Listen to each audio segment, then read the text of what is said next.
First of all, to connect to a server, you will need a domain or an IP address, a username and a password. If you do not have this, you will need to contact your hosting company. If you have this, we will need also a FTP software. I use WinSCP. Go to Google and search WinSCP.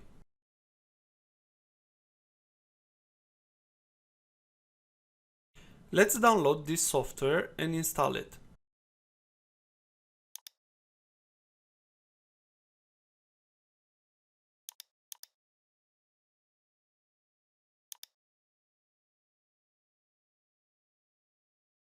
The install is pretty straightforward. Press next and then press install.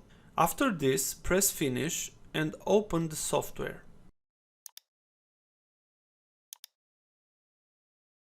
On this window, let's put the hostname, username and password. On the top, select the protocol as FTP.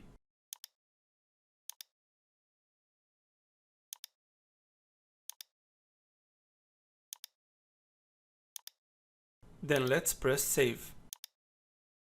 Also, you can check save password if you only use this PC and you will not have to write every time the password. Click on OK. And now just click on login. This will connect to the server. Thank you for watching and please thumbs up, share and subscribe. Bye bye.